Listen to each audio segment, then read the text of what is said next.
We were born. And what was essential about what happened after we were born is that the doctor, the midwife, somebody cut the umbilical cord that connected us to our mother. And in this moment, this first image, we became a separate person. I distilled them down into 4 core American virtues. And they're not indigenous to America, but they're certainly particular. And they are freedom, independence, self interest, and competition. Give me liberty or give me death. Yeah, we are the shining light on the hill. That the way we demonstrate our excellence, the way we interact in our society, the way we make claims for the things that we need is we compete. So even in a context where we're not even keeping score, we are already learning to identify by the uniforms we wear. And it builds slowly from there. The mantra my mother used to tell me when I was a kid is stick with the winners and leave the losers behind. Life is about winners and losers. And if life is about winners and losers, you want to be a winner. And you only want to associate with the winner. But the things that really enforce these virtues, freedom, independence, self interest, the pursuit of my own happiness, and competition, are the stories that we are told that help us to understand who we are.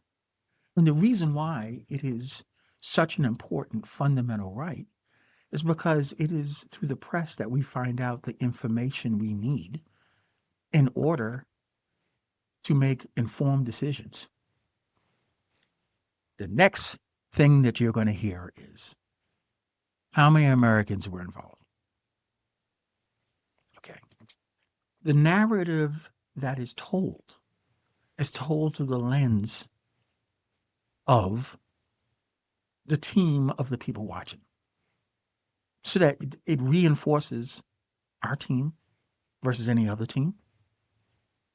Right? We are encouraged to forget who we are because we are practicing identifying by association.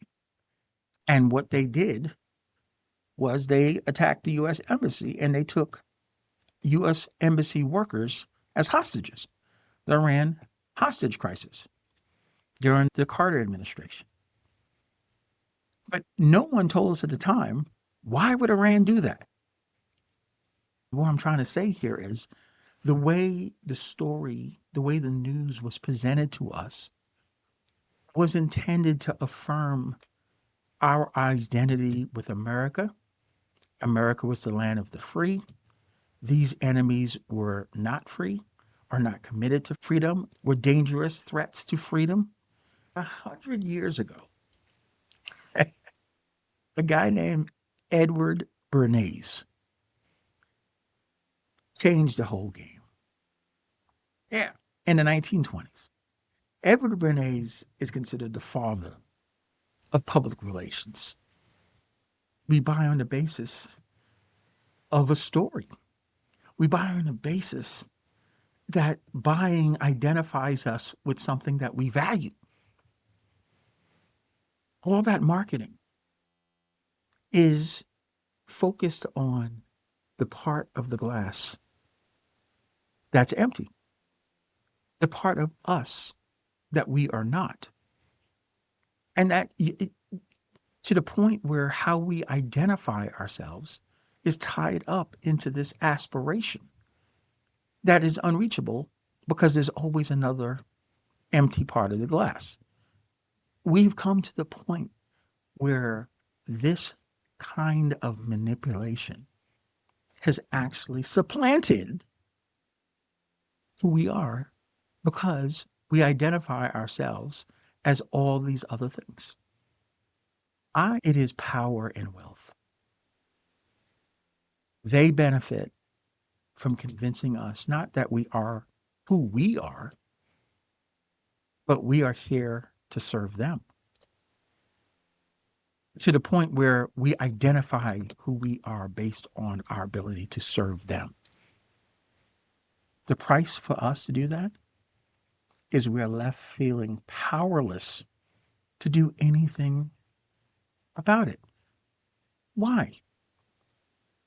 Because we are telling ourselves that this is who we are,